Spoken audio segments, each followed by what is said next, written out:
To understand how Rome fell, we must first understand how it rose.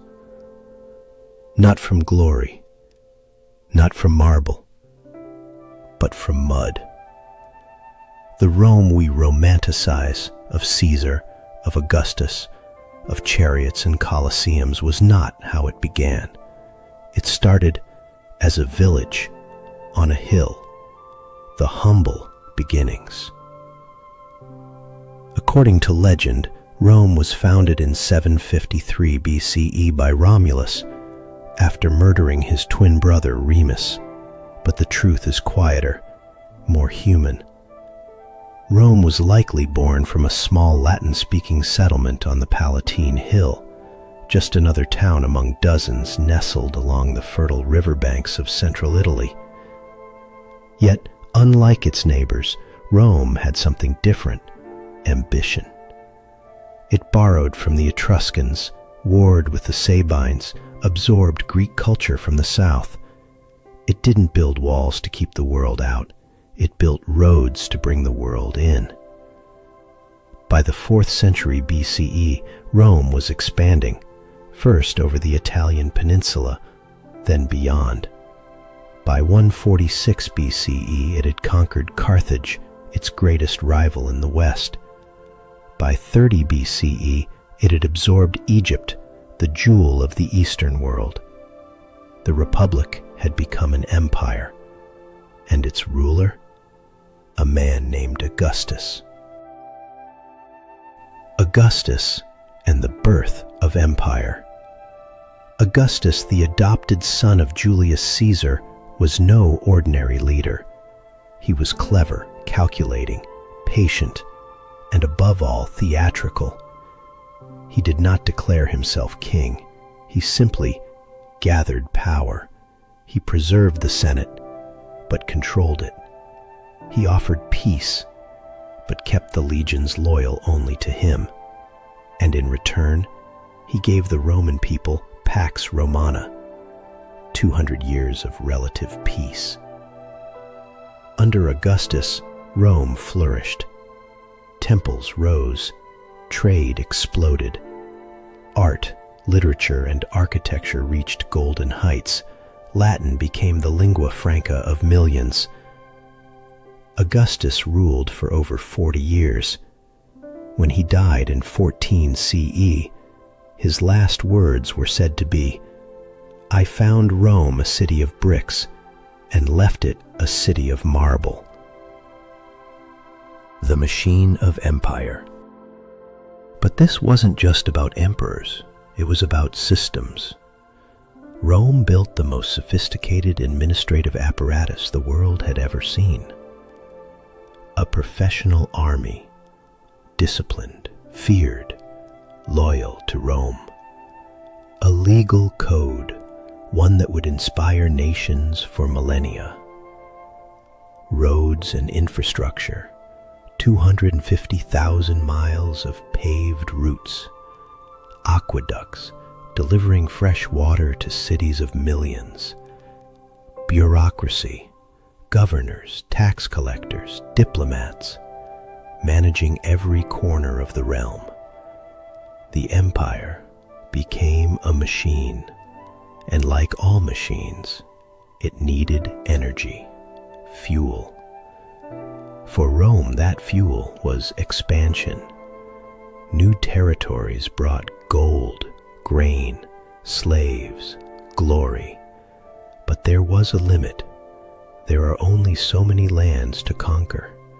And once the frontier stopped moving, so did the flow of resources. The engine began to strain. Republic versus empire, the DNA of decline. The seeds of Rome's downfall weren't planted by barbarians. They were planted by Romans, centuries before the fall. During the final years of the Republic, power became a currency, and ambition a disease. Civil wars broke out. Generals marched on Rome. Laws bent. Traditions snapped. Julius Caesar, beloved and feared, crossed the Rubicon and declared himself dictator for life. He was murdered in the Senate soon after. But the Republic never truly recovered. Its institutions remained, in name, but they became hollow. Rome became a place where loyalty to the emperor mattered more than loyalty to the state, a dangerous shift. When the emperor was strong and wise, like Trajan, Hadrian, Marcus Aurelius, the empire thrived. But when the emperor was weak or mad, the cracks began to show, glory, and the cost of holding it. At its peak under Emperor Trajan, 117 CE, Rome was the largest empire the world had ever seen. But it was overstretched, a patchwork of cultures, religions, and politics, from Germanic tribes in the forests, to Greek philosophers in city-states, to Berber warriors in the Sahara. Rome had to be all things to all people, and that pressure, it never stopped. Every year, armies had to be paid, roads repaired, grain shipped, revolts crushed. The empire bled gold, manpower, and trust. More taxes, more conscription, more control. The Roman people, once proud and free, slowly became subjects in the 3rd century crisis, 235 to 284 CE. Rome did not fall in a single day, nor did it die with a single emperor. It began to unravel piece by piece, quietly, like the creaking of ancient wood before it snaps. Welcome to the 3rd century crisis, a time of chaos so profound that the very idea of Rome, of order, of power, of stability, came within inches of collapse. Let us step into the storm. The death of stability. The year is 235 CE. Emperor Alexander Severus has just been assassinated by his own soldiers. His crime? He tried to negotiate with invading Germanic tribes rather than crush them with Roman force. His death marked a terrifying precedent. No emperor was safe. Power now rested not with the Senate nor the people, but with the army. From this moment onward, the empire becomes a stage for constant coups, emperors by the dozen. Between 235 and 284 CE, just under 50 years, at least 26 emperors will rise and fall. Some ruled for years, others mere weeks. Many were generals, elevated by their legions. Most died violently, stabbed, strangled, executed, or beheaded. This was no longer rule by dynasty or merit. It was rule by survival. Rome was bleeding from its top, but even worse, it was bleeding from its edges. Pressures from without. Barbarians. To the north, Germanic tribes began to push harder into Roman lands. The Goths, Franks, Alemanni, names that would echo with dread, began to raid deep into Gaul and Italy. To the east, the Sassanid Empire of Persia emerged, stronger and more aggressive than the old Parthians. In 260 CE, Emperor Valerian marched east to confront them. He never came home. The Persians captured him alive, the only Roman emperor to ever suffer such humiliation. Some sources say he was used as a human footstool. Others say he died in chains, his body stuffed and displayed as a trophy, a symbol. The myth of Roman invincibility was shattered. Economic breakdown. And back at home, the economy was in freefall. To fund its wars and bloated army, Rome debased its coinage, adding more bronze and tin, less silver. Inflation soared. Wages meant less. Goods cost more. Trust in currency collapsed. Trade routes were disrupted. Cities depopulated. Farmers abandoned their land.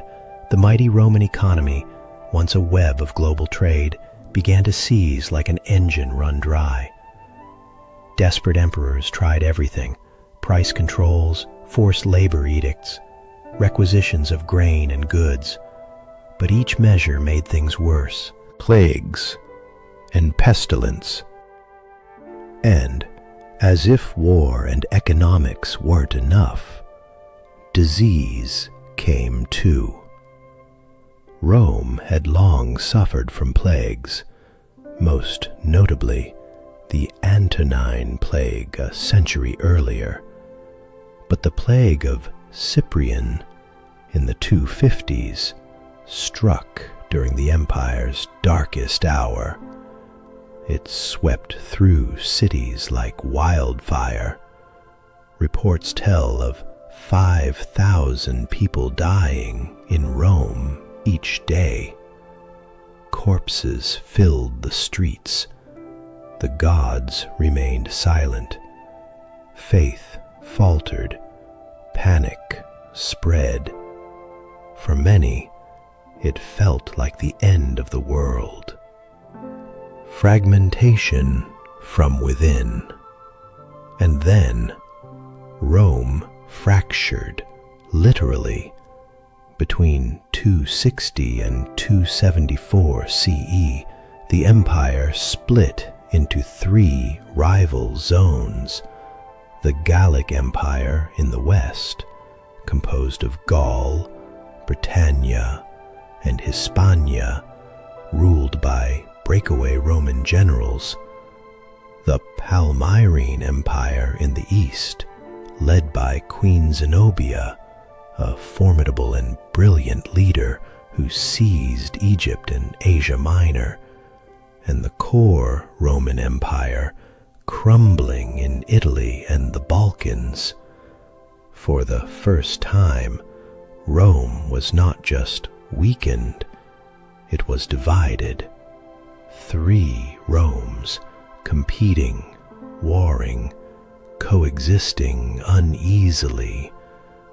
This was no longer an empire, it was a ghost, wearing its old face. Diocletian, the man who stopped the collapse, and then, at the very edge of the abyss, came a man who would stop the fall. His name was Diocletian, a soldier not born of noble blood, hard, decisive, and unimaginably ambitious. He came to power in 284 CE, and he did not try to fix Rome. He transformed it. He reorganized the military. He froze prices and reformed taxation. He forced citizens into hereditary professions. He divided power, not just with co-rulers, but into 4 emperors, a system called the Tetrarchy. Rome was now not ruled by one man, but by 4, 2 senior emperors, Augusti, and 2 juniors, Caesaries. It was bold, radical, autocratic, but it worked. For a time, the bleeding stopped. A system saved, a soul lost. Diocletian, Theodosius, and a fragile peace. In the wake of Adrianople, a new emperor rose in the east. Theodosius I. He was wise, shrewd, and perhaps pragmatic to a fault. He realized Rome could not expel the Goths by force. Instead, he made them allies. He allowed Gothic tribes to settle within Roman lands in exchange for military service. They were called foederati, not citizens, not enemies, but guests with swords. It was a compromise, one that worked, for a time, but it also set a dangerous precedent. Barbarians inside the empire, fighting for Rome, but not of Rome, loyal to their own chiefs, and growing stronger every year. The death of Theodosius, a turning point. In 395 CE, Theodosius died, the last emperor to rule both East and West. Rome was now permanently split. The Western Empire ruled from Milan, then Ravenna. The Eastern Empire ruled from Constantinople. The East was richer, more urban, more defensible. The West was rural, stretched thin and vulnerable. And it would be in the West that the real collapse would begin. Alaric and the sack of Rome. 410 CE, one of Theodosius's former allies, a Gothic general named Alaric, had served Rome loyally. But he felt betrayed. Promises of land and command were broken. His men were starving, unpaid, unwanted. Alaric tried negotiation, diplomacy, appeals to the Senate. But the Roman government, crumbling, divided, arrogant, dismissed him. So Alaric marched. In 410 CE, after a long siege, Rome was sacked. For the first time in 800 years, foreign soldiers breached the Eternal City. The shock was profound. Pagans said it was because the old gods had been abandoned. Christians said it was divine judgment or a test of faith. Others just stared as smoke curled above the temples of Jupiter and Venus. Rome, the symbol of the civilized world, was no longer untouchable. The path forward, fractures. The sack of Rome wasn't the end, but it was a psychological breaking point. After 410, more tribes entered Roman lands. Vandals, Suebi, Burgundians. The Franks took northern Gaul. The Anglo-Saxons landed in Britain. The Visigoths, after sacking Rome, moved into southern Gaul and Hispania.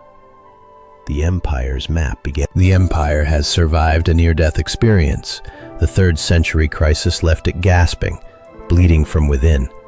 But the bodies still lived. Now the enemies outside would test what remained.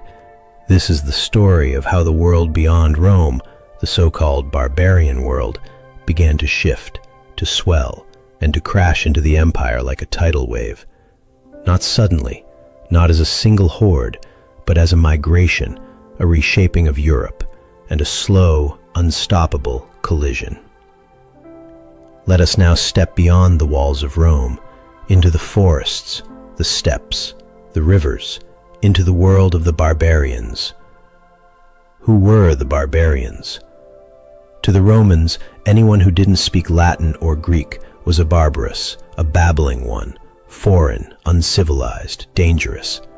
But the reality was far more complex. Barbarians was a blanket term for diverse tribal societies, Germanic tribes like the Goths, Vandals, Franks, and Saxons, Iranian nomads like the Alans and Sarmatians, Huns, fierce horsemen from the Eurasian steppes. Many of these groups were familiar with Rome. Some had served in its armies, traded with its merchants, lived in its shadow for centuries. They weren't invaders yet. They were neighbors. But that neighborly balance was about to rupture. The migration begins. Around the late 4th century, the dominoes began to fall. A new and terrifying force swept in from the east. The Huns, nomadic, ruthless, and fast-moving. The Huns began attacking the tribes along Rome's borders. The Goths, a massive Germanic confederation, panicked. In 376 CE, hundreds of thousands of Gothic refugees arrived at the Danube River, begging for entrance into Roman territory. They were desperate, hungry, and they were offered a deal. Rome would let them in. A deal gone wrong. The Roman governor agreed to settle the Goths within imperial borders as long as they gave up their weapons and submitted to Roman control. But corruption poisoned the deal. Roman officials extorted the Goths, selling them rotten food at obscene prices, abusing their families, enslaving their children. The situation boiled over. In 378 CE, the Gothic tribes, pushed beyond the brink, rebelled. They marched on the Roman city of Adrianople. The Battle of Adrianople, 378 CE. The Eastern Roman Emperor Valens decided to put down the uprising with brute force. He gathered an army, refused to wait for reinforcements, and charged into battle. It was a disaster. The Goths, superior in numbers and cavalry, decimated the Roman legions. 2/3 of the Roman army were killed. Emperor Valens himself died, possibly burned alive in a farmhouse after fleeing the field. It was one of Rome's worst defeats in centuries. The lesson was the final collapse of the West, mid-5th century. The Eternal City has already been breached. In 410 CE, Rome was sacked by its former allies, the Visigoths under Alaric. But this was not the end. This was the beginning of the end. The empire still breathed, but it was not the empire of Augustus or even of Diocletian. It was now a hollow crown, a fading name, a wounded beast, and circling it were wolves. Enter the Huns, the scourge of God. In the steppes beyond the Danube, a storm had been building. The Huns, fierce, swift horsemen from Central Asia, had long terrorized Rome's borders. But under Attila, they became something more. Attila was no ordinary warlord. He was a master strategist, a brutal commander, a force of nature. In 434 CE, he and his brother Bleda assumed joint rule over the Huns. But by 445, Attila ruled alone. Bleda was dead, perhaps assassinated. Attila's wrath turned toward Rome. The campaigns of Attila.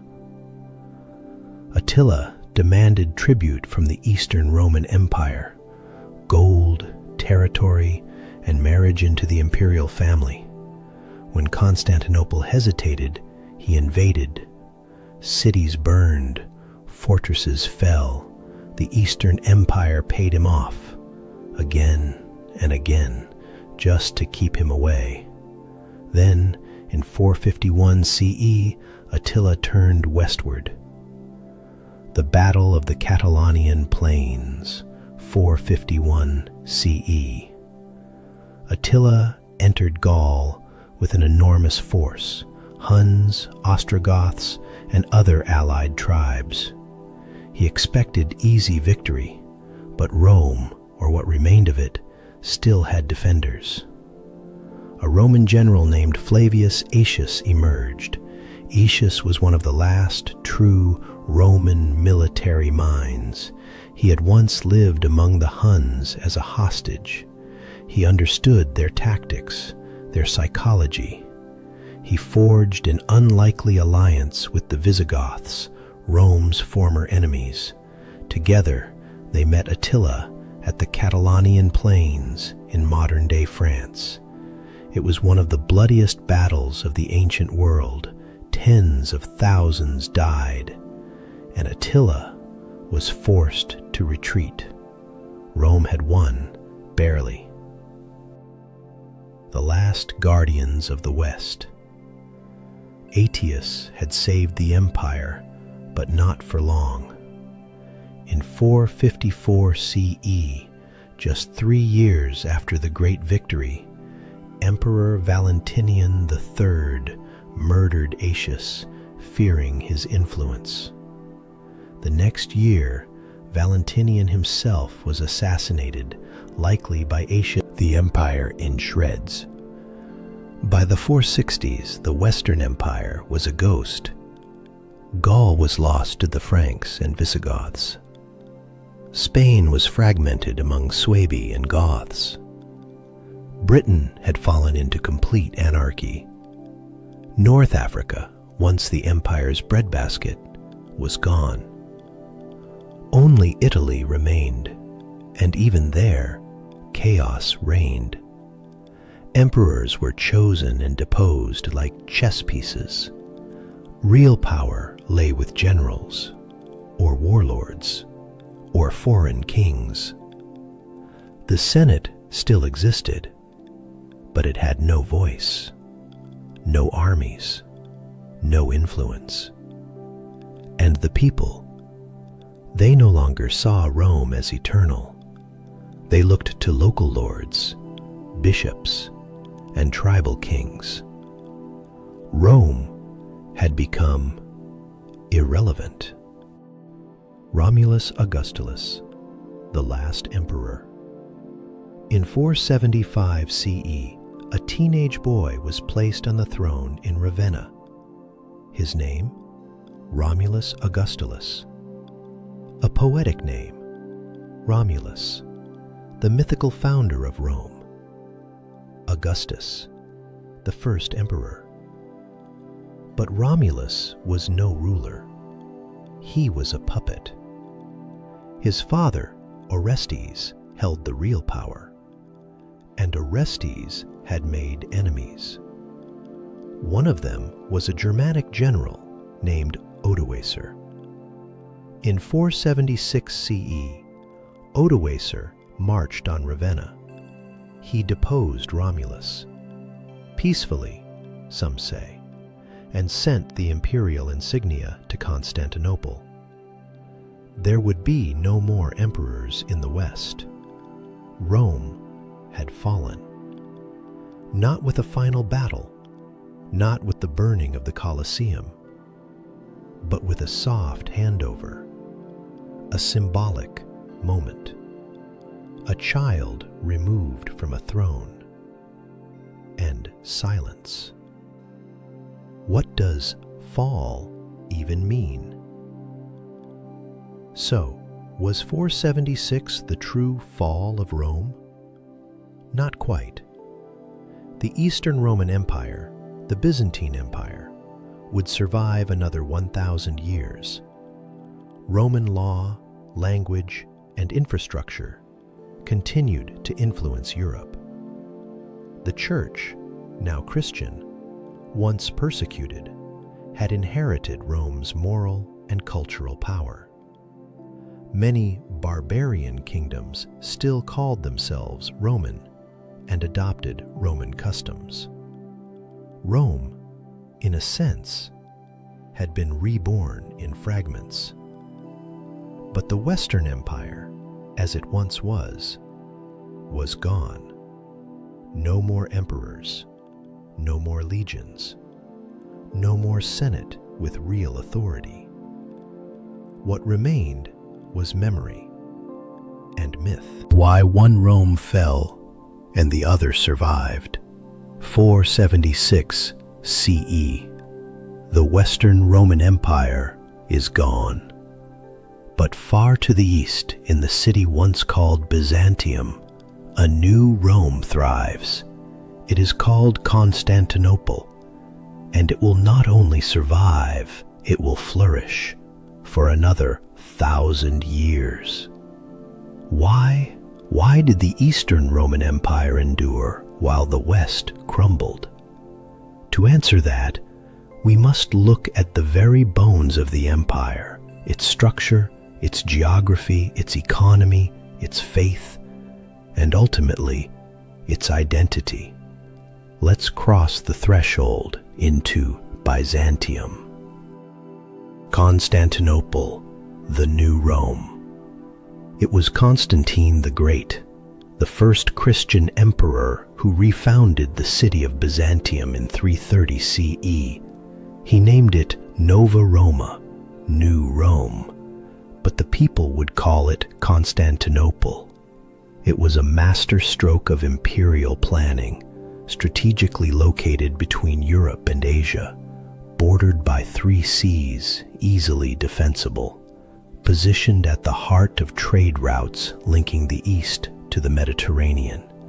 Its walls were legendary, triple-layered, nearly invincible, while the West struggled to defend cities like Milan and Ravenna. Constantinople stood like a jewel, rich, fortified, and proud. Wealth and trade. The East had more money, more urban centers, more economic stability. Why? Egypt, the empire's breadbasket, remained Eastern territory. The East controlled the lucrative Silk Road trade from China and Persia. Its cities were older, more developed, and more self-sustaining, while Rome's western provinces crumbled into poverty. The East remained a commercial powerhouse. Coins stayed pure, markets stayed active, bureaucracy stayed functional, and when times grew dark, the East could pay its enemies to leave. Sometimes, that's all it took. A stronger state. Eastern Rome was not kinder. It was not freer, but it was more efficient. Its civil service was well trained. Its tax systems were complex but thorough. Its armies were better organized and better supplied. Its court was deeply hierarchical, a fortress of ceremony and protocol. While Western emperors begged barbarian kings for favors, Eastern emperors played diplomacy like chess.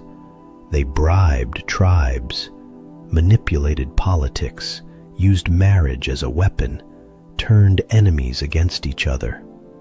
The sword was sharp, but the pen was sharper still. Christianity, from persecution to power. And then there was faith. The East became the heart of Christianity, but not the same Christianity we know today. Here, emperors were seen as God's chosen rulers, protectors of the faith. Church and state were deeply intertwined. Ecumenical councils were called. Heresies debated. Doctrine became law. And the emperor was its guardian. This gave Eastern rulers something the West had lost: moral authority. The emperors were no longer just Caesars. They were divinely appointed shepherds of both body and soul. In the chaos of the ancient world, that mattered. Byzantium, Roman or not? But here lies the paradox. The Eastern Empire never called itself the Byzantine Empire. That's a label later historians gave it. To the people living there, they were Romans. They spoke Greek, not Latin. Their culture fused with Hellenistic traditions. Their architecture echoed Orthodox Christian styles, not pagan Roman temples. But they saw themselves as Roman, heirs of Augustus, Trajan, and Constantine. They wore Roman insignia, used Roman law, preserved Roman institutions. Rome didn't fall, it changed shape. Justinian the Great, Rome's final flame. If there was ever a moment when the Eastern Empire truly embraced the Roman legacy, it was under Justinian I, r. 527 to 565 CE. Justinian dreamed of reunifying the old empire, and for a moment he nearly did. He sent his general Belisarius to reclaim North Africa from the Vandals, then Italy from the Ostrogoths, then parts of Spain from the Visigoths. It worked. For a flicker of time, the Mediterranean became a Roman lake again. The foundation of modern European legal systems built the Hagia Sophia, a masterpiece of architecture and Christian devotion, reformed the administration of the empire with a relentless drive for order. But these triumphs came at a cost. Wars drained the treasury. Plagues ravaged the population. Enemies grew restless. By Justinian's death, the dream of full restoration had faded. But his legacy endured in law, in architecture, in the idea of imperial Christianity. He was the last Roman emperor in spirit. After him, a new era of enemies. The Eastern Empire endured, but it was not immune to suffering. In the 7th century, it faced the rise of Islam and lost Egypt, Syria, and the Levant to the Arab caliphates. It was battered by Persians, Slavs, and Bulgars. Constantinople was besieged more than once. In 1204, it was even sacked by Crusaders, fellow Christians, during the Fourth Crusade. But the empire held on, through war, through plague, through politics and betrayal. For nearly a millennium beyond the fall of the West, the Roman Empire survived in the East, until finally, in 1453, the walls of Constantinople were breached, not by Goths, not by Huns, but by Ottoman Turks, using gunpowder cannons, a new weapon for a new age. And with the fall of Constantinople, the final light of ancient Rome was extinguished. East versus West, two fates, one legacy. So, why did the East survive? Geography gave it protection, wealth gave it resilience, structure gave it order, faith gave it purpose, and luck, for a while, gave it time. But even here, nothing lasts forever. The West fell with a whisper, the East with a roar. Yet across both, Rome endured. Not in marble, not in thrones, but in memory, in the language of law, in the shape of our cities, in the stories we tell ourselves about power, civilization, and collapse. The legacy of Rome in the world that came after. The empire has fallen, but what happens when a world collapses? Does everything vanish? Do roads disappear? Does memory turn to dust? No, empires do not vanish overnight. They transform. Their pieces scatter, and in the scattering, new worlds begin. Tonight, we walk through the ruins, not as mourners, but as archaeologists of the soul of a civilization. Let us explore what remained of Rome and how it still shapes the world we live in. The idea of Rome, an immortal dream. Rome was never just a place. It was an idea of order, of law, of civilization itself. And even in its collapse, that idea did not die. Instead, it passed into the hands of others who reshaped it, repurposed it, even weaponized it. In the early Middle Ages, across crumbling villas and decaying aqueducts, a powerful notion persisted. We are still Rome. Even if the empire was gone, the myth of Rome endured.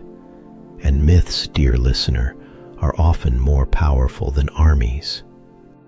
The Holy Roman Empire, a new crown, an old dream. In 800 CE, on Christmas Day, a Frankish king knelt in the grand basilica of St. Peter's in Rome. His name was Charlemagne, and Pope Leo III placed a crown on his head, declaring him Emperor of the Romans. This was not coincidence, it was symbolism. Charlemagne wasn't reviving Rome's borders, he was reviving its authority. The Holy Roman Empire, as it came to be known, wasn't truly Roman, nor particularly holy, nor much of an empire in practice. But it carried the Roman mantle, the prestige of imperial rule.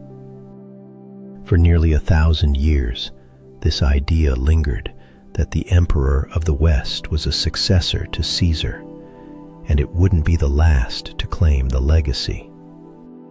The Orthodox world, the Third Rome. In the East, when Constantinople finally fell in 1453, Orthodox Christians were shaken to their core.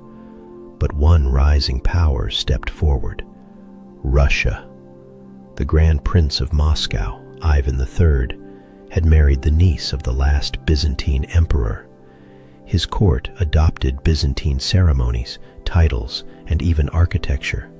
Soon, they began to call Moscow the Third Rome. The first was Rome, the second was Constantinople, the third would never fall. Even today, Russian political and religious ideology draws on this inherited legacy, an imagined continuity stretching back to Constantine and beyond. Medieval Europe, Rome in the bones. But what about the world that actually lived in the ruins? Medieval Europe was not Rome. It was local, fractured, and deeply Christian. But Rome was in its bones. Roman roads were still walked upon. Roman law was studied by monks and scribes. Latin remained the language of the church, of learning, of power. City walls, bridges, temples turned churches. Roman engineering became the foundation of medieval urban life. Even feudalism, the system of lords and vassals, was influenced by Roman traditions of land ownership and patronage. Rome was a ghost in every cathedral, a whisper in every manuscript, a memory written into every stone. Roman law, the foundation of justice. One of the most enduring legacies of Rome is its law, the Corpus Juris Civilis, compiled under Emperor Justinian, became the foundation for legal systems across Europe. Even today, France, Germany, Spain, Italy, Latin America all trace parts of their legal systems to Roman codes. Concepts like contracts, citizenship, inheritance, and due process come directly from Roman jurisprudence. When modern law students study legal theory, they're studying Roman thought. The empire may have crumbled, but its sense of justice did not. Architecture, the shape of power. Walk through Washington, D.C., stand beneath the dome of St. Peter's Basilica, step into a courthouse or a bank or a university. You'll find columns, arches, domes, and capitals. The symbols of authority we still use in politics, in religion, in finance, are wrapped in the aesthetics of ancient Rome. Why? Because Rome knew how to project power through space. The triumphal arch told a story of victory. The forum was the stage of civic life. The basilica became both a court of law and later a house of God. Even modern fascist architecture, from Mussolini's Rome to Stalin's Moscow, borrowed heavily from Roman grandeur. Rome built structures to last, and they built ideas into stone. 7. Language and literature. Latin, once the voice of Roman soldiers and senators, never died. It evolved. In France, Latin became French. In Spain, it became Spanish. In Italy, Italian. In Romania, Romanian. In Portugal, Portuguese. Together, these are the Romance languages, languages of Rome. And Roman writers? They still whisper through time. Virgil, whose Aeneid shaped national myth. Ovid, whose Metamorphoses inspired centuries of art and literature. Cicero, whose speeches shaped the ideals of republican virtue. Seneca, whose stoicism still echoes in self-help shelves today. Rome never stopped speaking, it just changed dialect. Christianity, the soul of the empire. Perhaps Rome's greatest legacy is one it once persecuted: Christianity. Born in the eastern provinces, scorned by emperors, and martyred in arenas, Christianity became the soul of the empire. When Constantine converted in the 4th century, he lit a fuse that would shape 2,000 years of faith and politics. The Catholic Church adopted Roman structure: a pope like an emperor, bishops like governors, parishes like provinces. It even used Roman titles, clothes, and rituals. Rome may have fallen politically, but it rose again as a spiritual empire. And through it, Roman ideas continued to flow across the medieval and modern world. The Enlightenment, Rome's rebirth in thought. In the 17th and 18th centuries, a new revolution stirred: the Enlightenment. Thinkers like Voltaire, Montesquieu, and Jefferson turned to ancient Rome for inspiration. They saw in the Roman Republic a model for reason, republicanism, and liberty. And they asked, what made Rome fall? How do we avoid that fate? The American founding fathers studied Cicero and Cato. The U.S. Senate, the Capitol, even the Eagle, are Roman by design. Rome taught the Enlightenment how to think about power and how to imagine a society governed not by kings, but by laws. Rome within us. So, what remained of Rome? Everything. Our calendars, our alphabets, our laws, our cities, our religions, our dreams of order and greatness. Rome fell, and yet it lives on. In Europe, in America, in Russia, in language, art, law, and legend. But perhaps most profoundly, in the way we imagine civilization itself. Rome was not perfect. It was brutal, imperial, often unjust. But it gave us the mold. And every empire since has lived in its shadow. A reflection on power, decline, and the rhythm of history. Rome is gone, its marble faded, its legions scattered, its eagle grounded, but the question lingers in every age that follows. If Rome could fall, what of us? It is a question whispered by philosophers, felt in the chill of politicians, and heard, faintly, in the silent collapse of cities once proud. Let us now look beyond Rome, beyond its emperors and conquests, to the deeper rhythm of history, a rhythm that touches not just empires, but civilizations themselves, the pattern of power. History is not random. It moves in patterns, not perfectly, but often with eerie familiarity. Empires rise, they consolidate, they flourish, and then they overreach. They grow bloated, stretched, fragmented. They face external pressure, internal decay, and leadership unfit for the times. And then, often not with a bang, but a slow decay, they fall. Not always in war, sometimes in neglect, in erosion, in forgetting what made them strong. Other empires, same lessons. Rome was not the first to rise or fall.